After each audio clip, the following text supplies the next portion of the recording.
systemic issues in family law, and then the broader implications. First, I would like to ask, there's this perception that African men in diaspora face unique challenges in family courts, particularly when dealing with, child support and custody cases. So do you think this cultural or gender dynamics play a role in how these cases are being judged, how they are being adjudicated?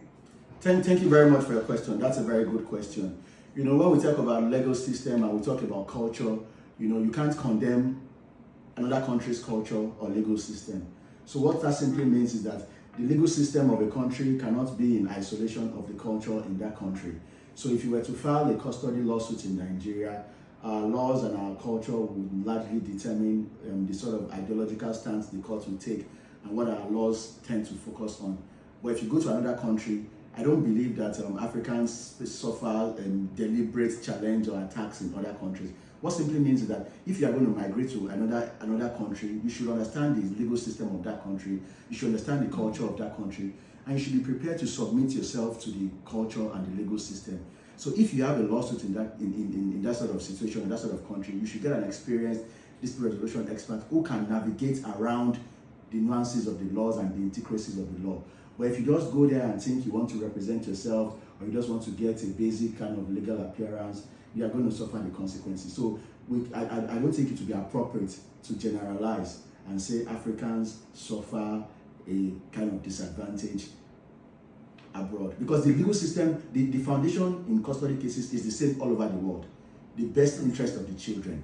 The court will always look at the best interest of the children. So what you find is that those principles are they are the same across board.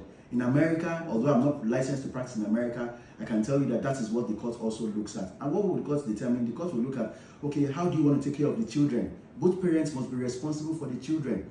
And in determining what the court will tell the parents to pay for the child support, the court will look at the income capacity of the parent. So if the parents were to be in jail or were to be incapacitated, the court will not overburden you to pay a particular amount you cannot afford. So in my own estimation, I wouldn't say that they suffer any kind of peculiar disadvantage. I would just say engage the legal system appropriately and look for defenses, because every legal system has its advantages and its disadvantages. For your own circumstance, look for the rules there that will favor you and that you can utilize to protect your case. Okay. Still talking about the cultural aspects, do you think that this U.S. legal system can still be sensitive to the people's diverse backgrounds of individuals when it comes to this laws, family law disputes? Oh, certainly. I believe so. I mean, I read a lot of cases across the world. I read cases in India, in the UK, and in America. So I'm familiar with some of those principles that happen in those countries. And I believe that yes, they take cognizance of people's situation. So, for example, now, unlike in Nigeria, in like a state like in Maryland now, they have a guideline that determines how you calculate your child support. So if you were to go to court for a custody matter now, automatically you know how much you will be paid as child support, because there's a calculator, there's a formula they use based on the family income, the income of the wife, the income of the father. And there are situations where you can go against that guideline. You can advocate to the court and say the court shouldn't follow that guideline because there's a special circumstance that arises in your case. If you were to have multiple other children, or you are paying alimony in other cases and your income has been significantly impacted, the court will not give an order that will not be complied with. So if the court were to tell me to pay $10,000 to my wife per month as child support, if I cannot afford it, if I cannot pay for it, the court wouldn't grant it. And again, there's also a provision in the law that whenever divorce cases or custody cases are very unique in the sense that once the court gives a judgment, you can always go back. No judgment is regarded as final. It's like interlocutory because circumstances can change. If the court says the mother should have custody and the mother has a stroke and she doesn't have the physical capacity to take care of the child, the other parent can go back to the court and say, the court, my lord, you gave custody to the mother 2 years ago. She has a stroke now. She's incapacitated. Therefore, I want to have custody. So you can change it. If the court says give $10,000 and the person loses his job, you can go back to the court and say, my lord, you gave me $10,000 per month to pay as child support, but I lost my job. Now I earn $3,000 per month. Can this order be varied? And the court will vary those orders. So there are mechanisms within the system that you can apply for. So I believe that they take special circumstances to your personal situation, whether you're a Pakistani, you're an American, you're a Nigerian, it's the same legal system, and they recognize your position. And that guideline applies to average. So there's like a cap that if your monthly income, family income is below a particular cap, that guideline will apply. But if your income is significantly above that, then you leave it for the court's discretion. The court will now consider other circumstances. And I believe that every system is unique. And no two cases are the same. So the mere fact that a court decided something in a particular case that you feel that the facts are similar to yours does not necessarily mean that that same court will deliver that same ruling in your case. Because yes, facts might be similar, but there might be some circumstances that will be differentiating in those cases. So I think it's not appropriate for us to just generalize, Yeah. So, in cases involving diaspora Nigerians, these international couples, are there frameworks that are available here in Nigeria to ensure fairness across borders, to mitigate cases like this? Are there situations where Nigerians like you can intercede? Oh, of course, certainly. The Nigerian legal system is also very robust, although there's room for some adjustments, some amendments here and there, and to bring our laws in accordance with international best practices and modern trends. But the system we have still allows for some level of fairness. And I'll give you one or two examples. The principle, like I said earlier, for child custody cases is that the courts will always look at the paramount interest of the children. So the court will always give rulings that will be in support of the interest of the children. Therefore, if you have a couple who, when they were married, their children were going to Corona school, they were always buying pizza for them, they go for holiday in summer abroad once a year. If you were to file for divorce or custody, the court would ensure that that standard is maintained. The court will not say that because your wife has left you, you now want to go to court and say you don't want to take the child to Corona anymore, you want to take the child to a grammar school or a government school, you don't want to buy pizza for the child anymore, you want to start buying an akara for the child. The court will not allow that. And there are decided cases in Nigeria where the court ruled that you cannot weaponize custody or you cannot withhold benefits for the child because you want to deal with the other parents.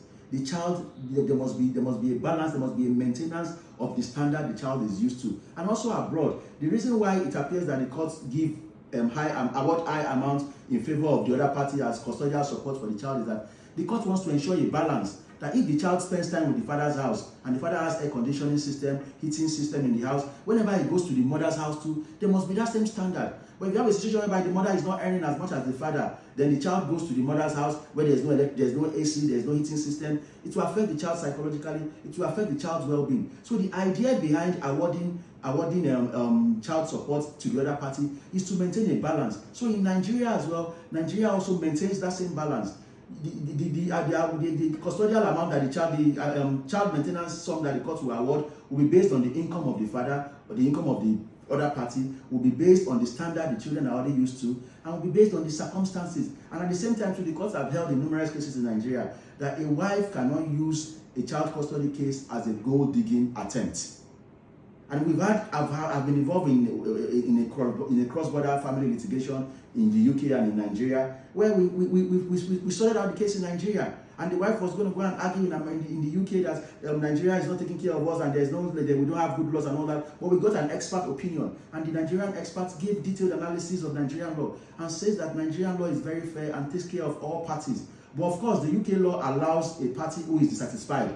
If you feel that in your country where you got divorce and custody and whatever, the award that was given was not fair or was intimidated, it was a form of intimidation or against you or discriminatory, there's a provision under the UK law that you can file for financial support separately if there's a basis for the case to be determined in the UK, But I can tell you for free that Nigerian courts are very fair and they also look after the best interest of the children. But of course, for you to be able to ask the father to pay a particular amount of money, you must be able to establish it. Because if you say somebody makes 100 million naira per annum and you cannot justify it, and the person says he makes 5 million naira per annum, you wouldn't expect the courts to give that kind of award based on sentiment or based on what you've said. So you must prove it.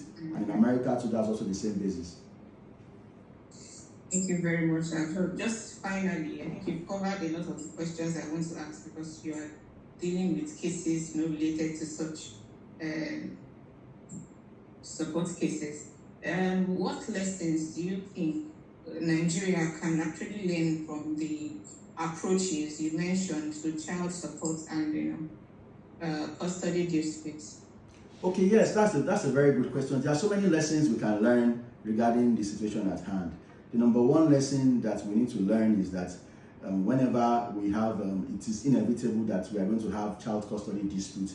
Whenever they arise, we shouldn't see them as something that is very unusual or something that is very strange. It's like every other challenge in life, which you must address frontally.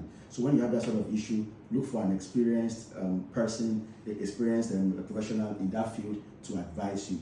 Because if you don't get legal advice early enough, you will have made some mistakes that might be damaging to your case. So as soon as you notice that there's a likelihood that you might end up in court, start getting legal advice, because your advisor will tell you to start keeping certain records, to tell you how to act. And when the matter eventually ends up in court, the court will see that, okay, you have acted in a decent and in a fair manner, and based on that, the court might not necessarily rule against you. So that's number one advice I give. Number two advice I will give is that before you relocate to any country, most people don't look at the legal system. They only look at the condition there. There is healthcare, there is this, there is that. Ensure that part of your due diligence before determining a country to go through involves assessing their legal system. There are some legal systems that naturally favor the women. Some legal systems are patriarchal in nature. Some legal systems are neutral. Some legal systems are balanced. So make sure you assess the legal system and be aware of the cases that they've decided, and know what likelihood will happen if you were to go to court in that country. So if you know that you are not going to be satisfied with the legal system there, then before the dispute arises, perhaps maybe you should go to a country where you are satisfied. Because one of the principles in Nigerian law is called the principle of domicile. The fact that you are living abroad in America or in the UK does not necessarily mean that you cannot file your custody lawsuit in Nigeria, or you cannot file your divorce lawsuit in Nigeria. You can also file it in Nigeria, as long as you have shown that you don't plan to permanently remain abroad. So there are some tactical steps that you might take to be able to balance your case. And again, regarding your income, you should look at the interest of the children. Don't just think that somebody is trying to go against you.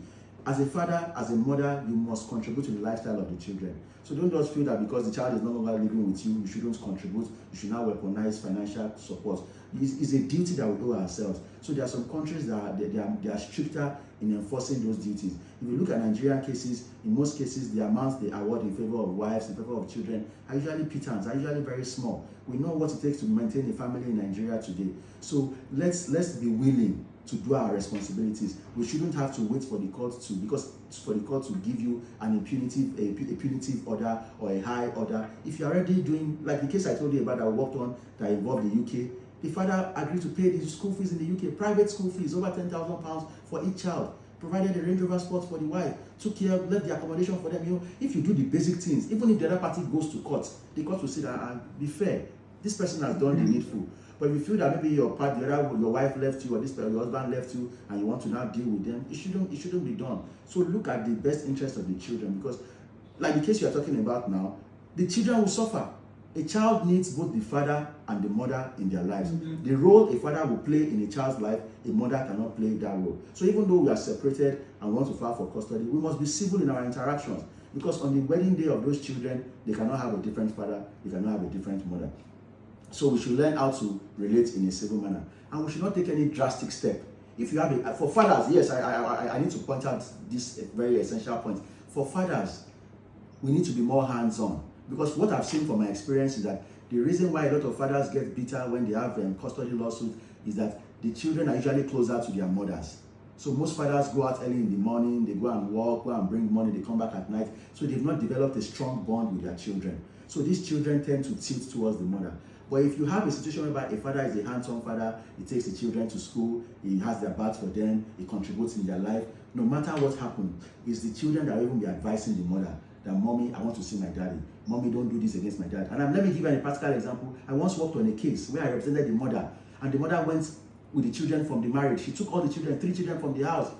And the plan was that when we take the children, we will go to court and we will protect our custody and all that. Within 4 days, the woman had to return those children back, because the children were crying that they want to see their father. When I now engaged the mother, she didn't tell me from the beginning. Apparently, the father used to have their baths for them. The father was very close to them. The father does everything for them, but the mother was always going out, you know. So when I saw that, we didn't have a choice. We had to return the children back to the father. And these are minors. They are below 12 years old children. They were crying. They were throwing tantrums. She didn't have a choice. I've also done another case where the child was always telling the mother that, mommy, I need to see my father. I want to have a relationship with my father. All my friends in the school are making jest of me, that they don't see my father. I don't talk about my father. And the moment we went to court, the first day the child saw the father, the child said he doesn't want to go back to his house, that he wants to spend the weekend with the father. And we had to leave the child for the father to spend time with the father. So parents shouldn't see that you want to keep your child with you and taking them away from the father is going to affect. No. Allow the children to make up their mind. So as fathers, you must be more involved. Because even if you are more involved, if the court awards a high amount against you as custody, as a child support, even your child can appeal to your mother and say, Mom, don't file anything against my dad. Don't garnish his account. Don't make him go to jail. You know, Dad is a nice man. He told me he doesn't have money now. He told me he's paying for his masters. You know, he can be understanding. So we need to up our game as men, because a lot of us are not really fully involved. We just believe that our responsibility is to provide money for the home. But it goes beyond that. We must be involved in the lives of our children, and we must be very empathetic in dealing with our spouses. Because at times when you see some women going to court and asking for all sorts, they are asking from a point of hurt. They've been hurt while they were in the marriage. They didn't have opportunity to express themselves. So now that they feel that, okay, now I'm abroad now, I want to take it against the men. And another reason why all these African men are complaining abroad is that most African men, when they're in their country, they dominate their women, they don't allow them to speak and all those things. So by the time they go to another jurisdiction, these women say, oh yes, I have freedom now. I'm going to have my pound of flesh. I'm going to, you know. So they're always coming to have their pound of flesh and hit the men out. And of course, in that same foreign country, you see some Africans who are married and they don't have any issues. They are living happily. They've been married for 40 years, 35 years. We know some of them in America and in all these other countries. So that's the summary of it, that men need to up their game. Let's be more involved, and let's not wait for a court to tell us to pay for child support. If you are separated from your wife and you give her $10,000 or $7,000 per month, she won't disturb you by going to court. But most women go to court because a lot of men don't even comply with all these agreements. I've seen cases where you agree that you pay your wife this particular amount of money monthly, and the men don't comply. So that's what I have to say on that. Thank you very much, sir. Unfortunately, the late doctor cardiologist did not speak expert's opinion before, committing suicide. This would have really helped a lot. Thank you very much for your time. I really appreciate it, sir. You're welcome. And I will definitely send the link once it is published. No problem at all. No problem. And subsequently, we'll reach out to you, and then I hope you answer. Always a pleasure. I mean, I'm always happy to share knowledge and help others. Thank you. You're welcome. Thank you, sir. Have a nice day. You too. Thank you. Bye.